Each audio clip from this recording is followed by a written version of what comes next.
Está começando Direto ao Ponto, um programa de perguntas e respostas. Direto ao Ponto, a sua dúvida analisada de forma lógica e equilibrada. Direto ao Ponto, uma realização do grupo Os Mensageiros.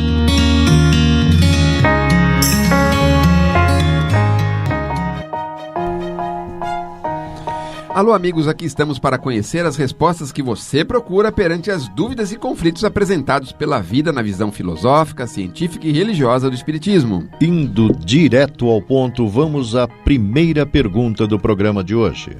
É verdade que roupas ou pertences como joias, relógios, etc., estão impregnados de fluidos ou energias dos que as usam? É verdade. Para entendermos isso, precisamos lembrar que o pensamento circula ininterrupto no campo magnético de cada espírito. Extravasa-se para além dele com as essências características de cada um. Queira ou não, cada alma possui no próprio pensamento a fonte inestancável das próprias energias. Correntes vivas fluem do íntimo de cada inteligência a se lhe projetarem no halo energético. Estrutura-se assim a aura ou fotosfera psíquica, à base de cargas magnéticas constantes, conforme a natureza que lhes é peculiar. De certa forma semelhantes às correntes de força que partem da massa planetária compondo a atmosfera que a envolve. Por outro lado, a matéria inanimada absorve potencialmente fluidos humanos, retendo toda a espécie de vibrações e emanações físicas, psíquicas e vitais que se convertem em agentes evocadores das impressões psicométricas. Da mesma forma que a influência deixada num objeto por pessoa viva tem a virtude de pôr o sensitivo em relação com a subconsciência dessa pessoa, assim também a mesma influência deixada nos objetos por uma pessoa desencarnada tem o poder de pôr o sensitivo em relação com esses registros ou com o espírito que as deixou gravadas. Isso é percebido por uma mediunidade chamada psicometria. Ela evidencia que os objetos apresentados ao sensitivo, longe de atuarem como simples estimulantes, constituem verdadeiros intermediários adequados. Servem para estabelecer a relação entre a pessoa ou meio distantes,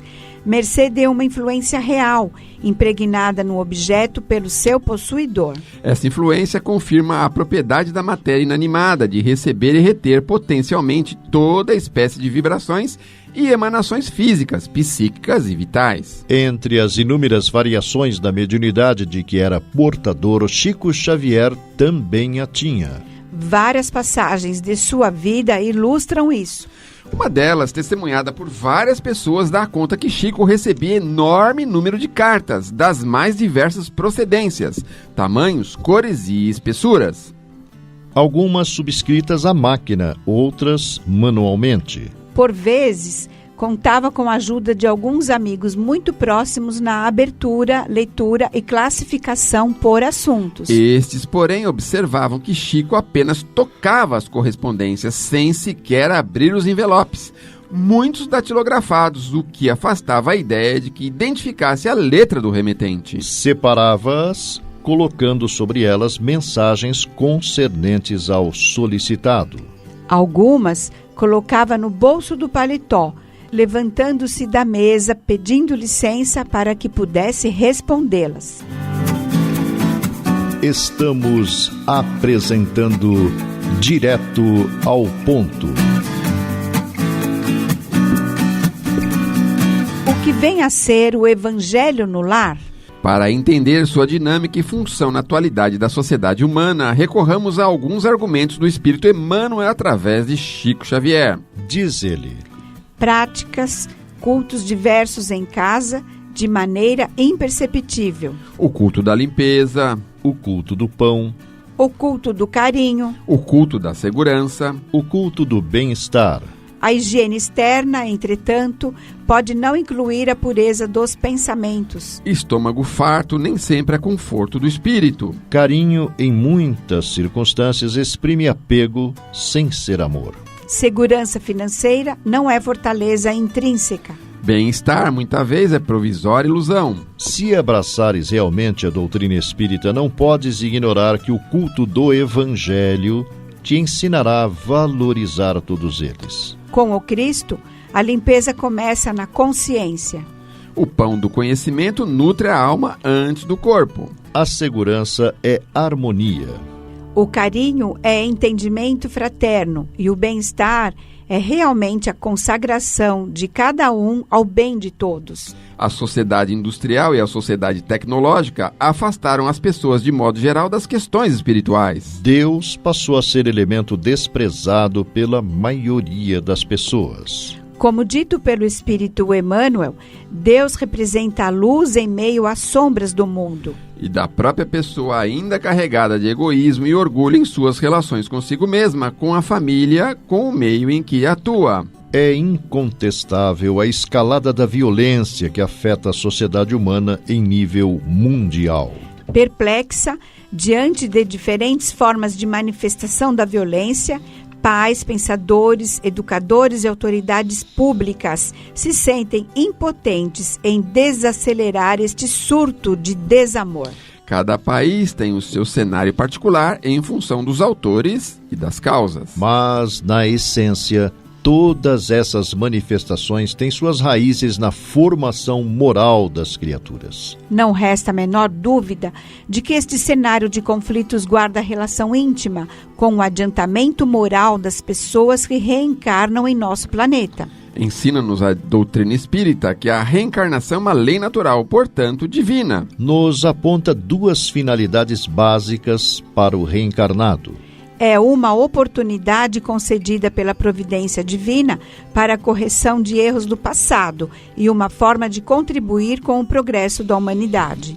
É dessa forma que a criatura pode acelerar a sua evolução, melhorando-se moralmente e ajudando os outros a se melhorarem. Nesse sentido, estamos convivendo com um número incalculável de espíritos encarnados, com os quais temos compromissos espirituais originários dos relacionamentos de existências anteriores. Simultaneamente, convivemos com os espíritos desencarnados, com os quais nos relacionam pelo pensamento ou através das faculdades mediúnicas. São duas humanidades situadas em dimensões diferentes, mas que se interpenetram e se entrelaçam.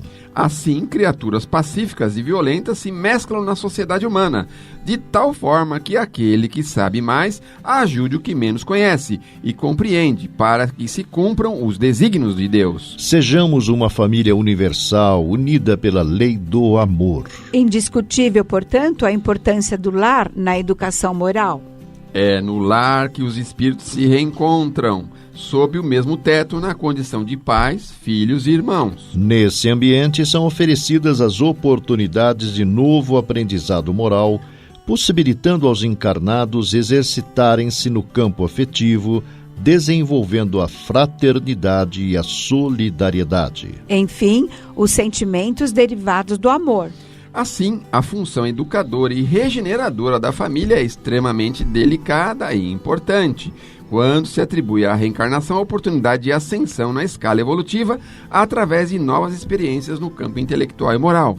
Coerente com essa visão, como afirma o próprio Espírito Emmanuel, a melhor escola ainda é o lar, onde a criatura deve receber as bases do sentimento e do caráter. Diante disso, é fácil entender a importância da formação de um núcleo do Evangelho entre as paredes do próprio lar, porque se a doutrina espírita é o Cristo em luz para a humanidade, acima de tudo, é a luz do Cristo no coração. Uma dúvida surge naturalmente, pois nem todos os integrantes da família comungam das mesmas ideias. Tem algum sentido fazermos evangelho no lar sozinho, sem a companhia de amigos ou familiares? Vai na sequência uma bela história do Chico Xavier que responde a essa pergunta. Em meados de 1932, o Centro Espírita Luiz Gonzaga, lá em Pedro Leopoldo, estava reduzido a um quadro de 5 pessoas.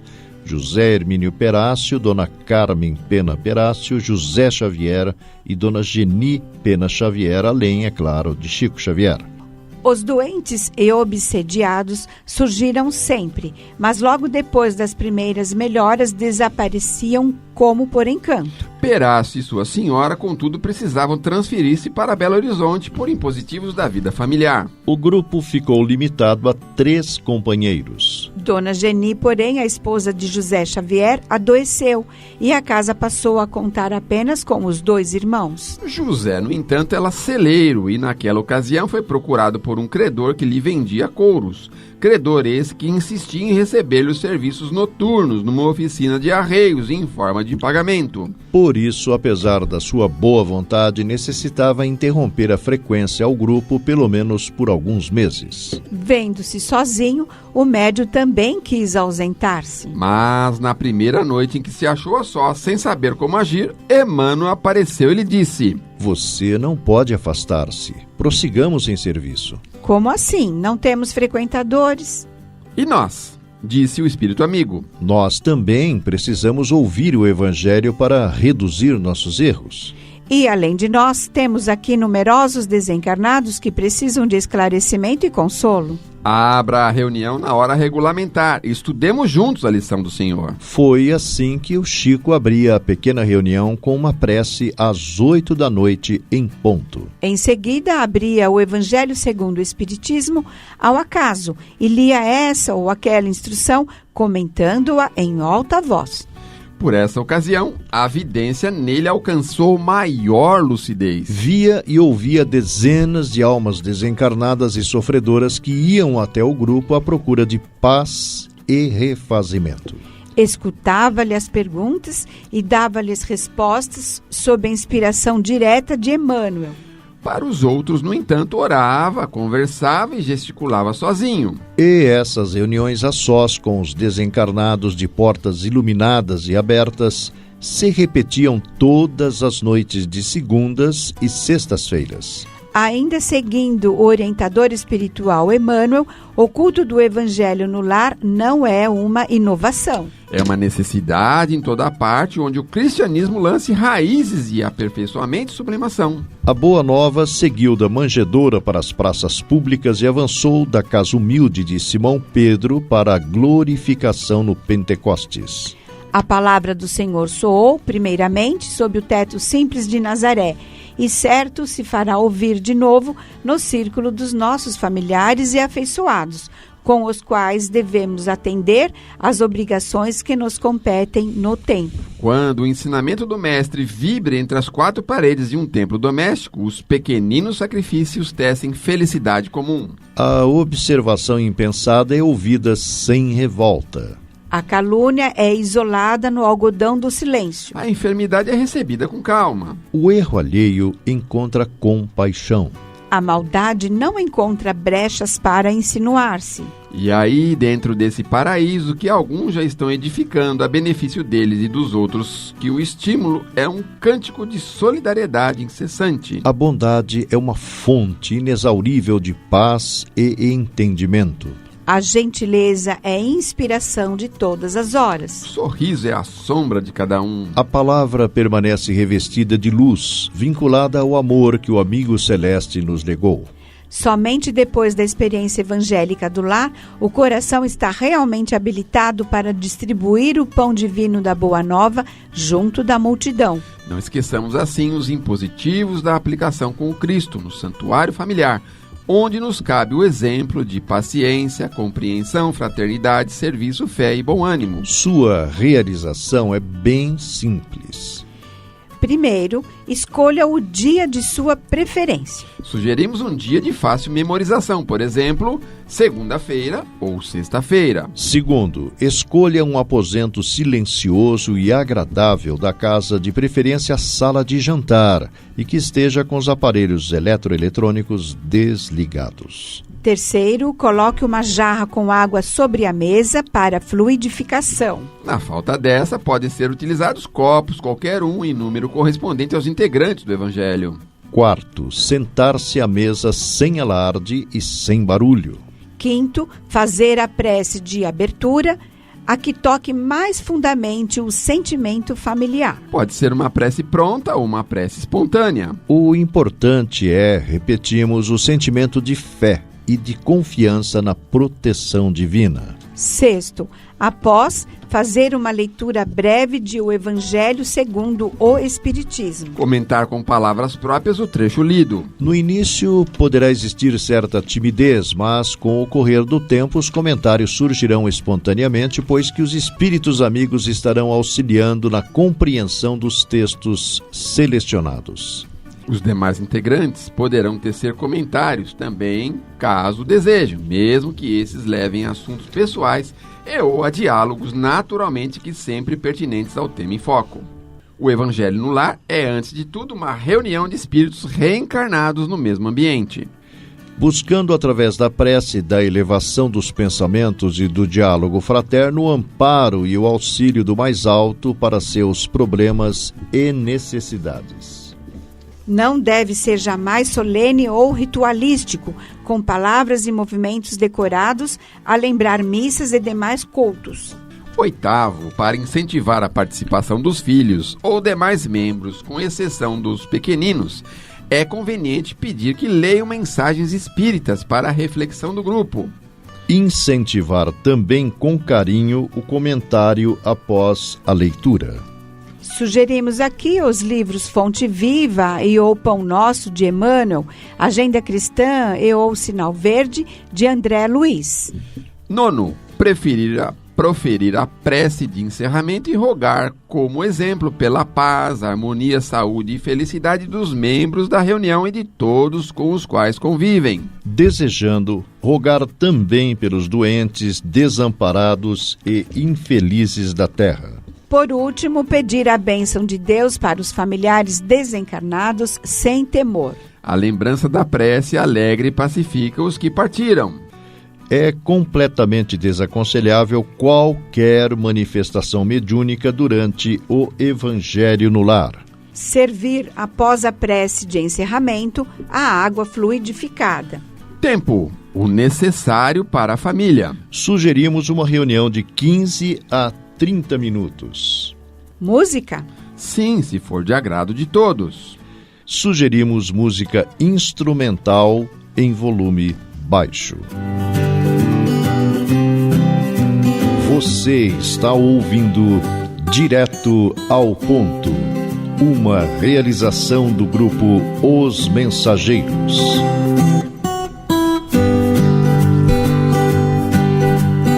Dias atrás, na vizinhança onde moro, uma menina de 12 anos suicidou-se. Como o Espiritismo explica isso? Por que os pais têm de passar por situação tão difícil? A questão do suicídio já é considerada um problema de saúde pública do mundo. E o pior é que a faixa etária vem baixando aceleradamente, atingindo muitos pré-adolescentes ou adolescentes. Essa situação parece que já era prevista pelo plano espiritual, pois em artigo publicado na Revista Espírita de outubro de 1866, Allan Kardec incluiu um prognóstico dos instrutores espirituais em que se baseava. Escreveram eles a respeito do futuro que parece ser o presente. E, como se a destruição não marchasse bastante depressa, ver-se-ão suicídios multiplicando-se em proporção nunca vista até entre crianças. Especialistas no comportamento e formação da criança confirmam na atualidade o ponderado por Chico Xavier há alguns anos. Alguém já viu educação sem esforço, sem disciplina? Vejo senhoras que trazem o jardim delas podado. Os ficos são maravilhosos. Elas fazem anjos de flores. Mas quando chega no filho... Não pode porque tem trauma.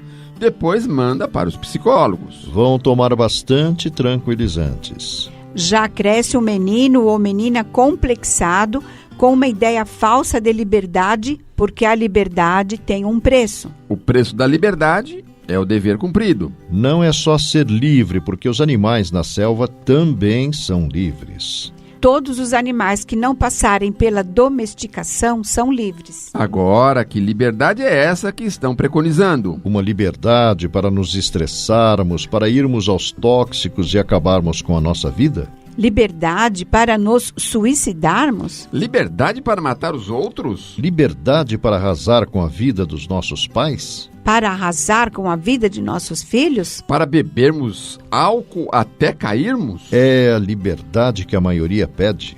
Comentando sobre sua relação com o público, Chico Xavier disse: Às sextas e sábados, ouço habitualmente nas 2 noites 500 a 800 pessoas, sendo que 60% nos trazem problemas perfeitamente evitáveis. Se essas criaturas tivessem tido cuidado de educarem seus filhos, conversando sobre Deus, em respeito a Deus, em trabalho, ensinando o serviço, quando cercam a criança aos 28 anos, ela já está perdida. Isso é um problema da família. Aqueles que se casaram se comprometeram. São como pessoas que assinaram uma escritura. Eles têm também seus deveres para com seus companheiros ou companheiras. Ponderando os problemas observados nas últimas décadas, Chico Xavier observou: a criança está chegando de onde nós chegamos. Das zonas umbralinas da espiritualidade para reparar, lutar, trabalhar e ter uma vida digna. Agora, se damos mesada para meninos de 4 anos e vamos discutir na rua com os outros,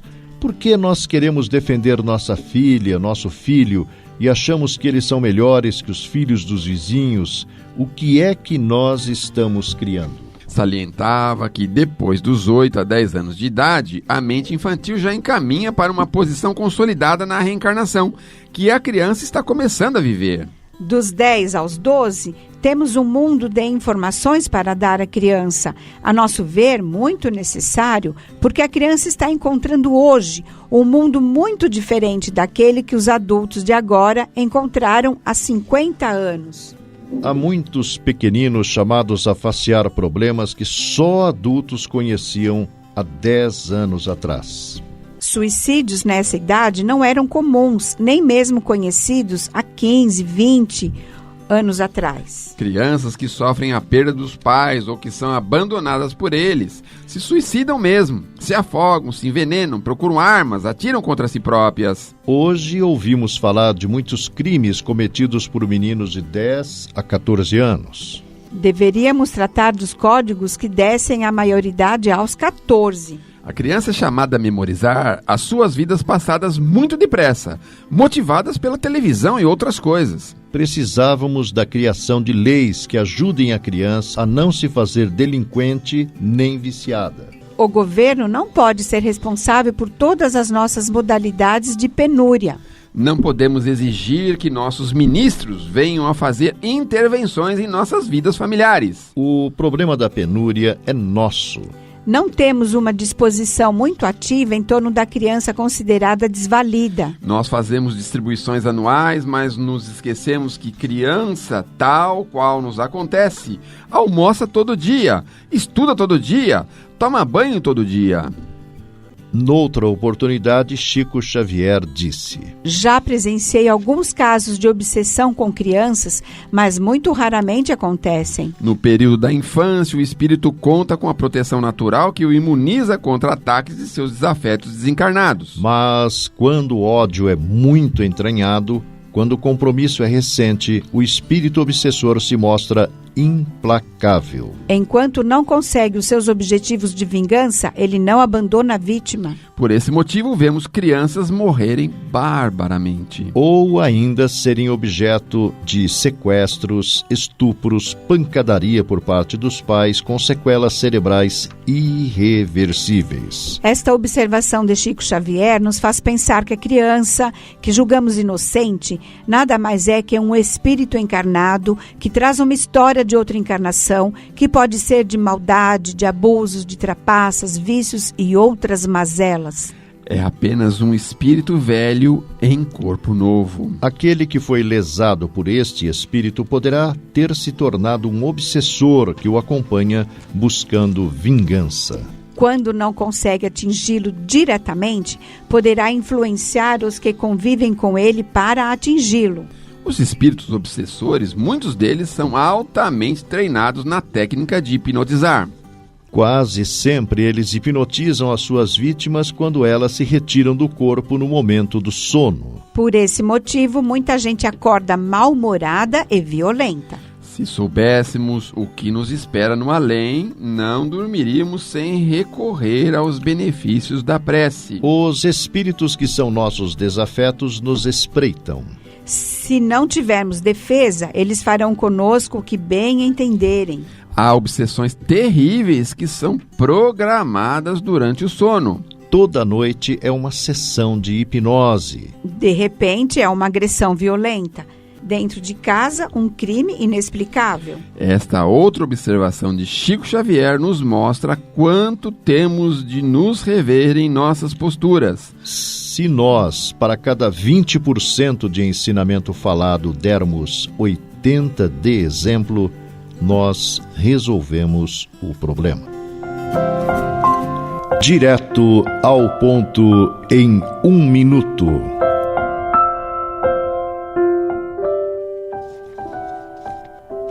Renovação. Não procures repouso em momentos vazios. Inércia simplesmente é começo de angústia. Provação superada, faz-se bênção de luz. Sofre, mas permanece construindo no amor. Se queres elevar-te, não há outro caminho. Na forja do serviço, Deus te renovará. Emmanuel. Nossos tão queridos ouvintes, direto ao ponto, vamos observar que a atividade é de suma importância para todos nós.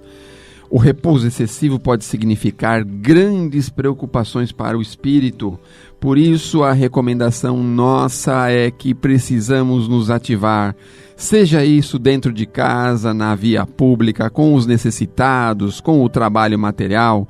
Nós precisamos pensar de que a nossa vida é uma constante atividade. Jamais teríamos chegado onde chegamos se o homem parasse na inércia. Meus amigos, meus irmãos, olha o que conta o nosso companheiro espiritual Emmanuel. Nós precisamos de renovar, e a renovação só acontece na atividade.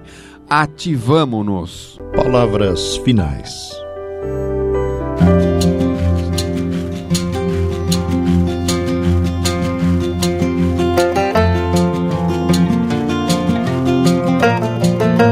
O Grupo Espírita Os Mensageiros é uma entidade dedicada à difusão da mensagem espírita, sobretudo as recebidas pelo médium Francisco Cândido Xavier, e atua de forma absolutamente gratuita, tanto no Brasil como no exterior. Publica também o jornal Os Mensageiros. O Grupo Espírita Os Mensageiros tem também o seu braço social, a AME, que mantém atividades sociais no Glicério e em Carapicuíba, além de Piedade. Venha conhecer-nos. Escreva-nos para se inteirar das demais atividades do grupo, enviando-nos sua correspondência para a Caixa Postal 522, CEP 01031 970, São Paulo, São Paulo, ou pelo endereço eletrônico mensageiros@mensageiros.org.br. Escreva, enviando-nos suas dúvidas, manifestando comentários ou opiniões. Na próxima semana convidamos você para irmos direto ao ponto.